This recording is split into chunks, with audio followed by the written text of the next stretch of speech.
It has been nearly a week since Selma police officer Gonzalo Carrasco Jr. was shot and killed in the line of duty. His suspected killer, we know, was released early from prison years before his term was supposed to be up.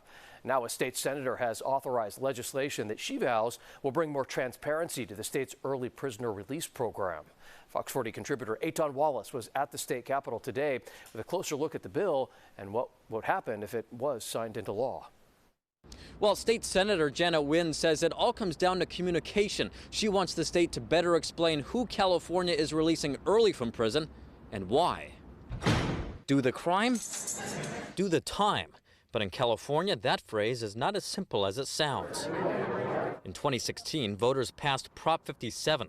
Among other things, it allows felons serving time for nonviolent offenses to earn good behavior and education credits that could lead to an early release.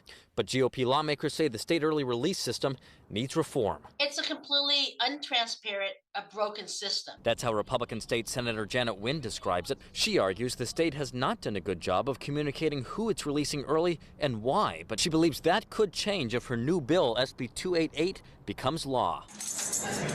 It would require the California Department of Corrections and Rehabilitation, or CDCR, to make public the calculations of a prisoner's early release, including what the inmate did to earn any credits. We need to make sure that it's transparent. If you want to give an early release, tell us why. The public has the right to know. Wynn's legislation comes less than a week after Selma police officer Gonzalo Carrasco Jr.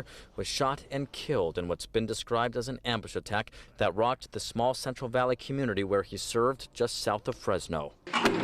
The suspect, 23-year-old Nathaniel Dixon, had previously served time for robbery and had just gotten out of prison 5 months into what was supposed to be a term longer than 5 years for possession of a controlled substance while armed and possession of a firearm by a felon. Fresno County District Attorney Lisa Smitkamp blamed Dixon's early release on policies like Prop 57 and AB 109, which in essence were put in place to realign and reduce the state's prison population with a focus on nonviolent offenders. She alleged the governor has blood on his hands for supporting those policies. Well, last Wednesday, Newsom fired back. She should blame herself. She has the prosecutorial discretion. Ask her what she did in terms of prosecuting that case.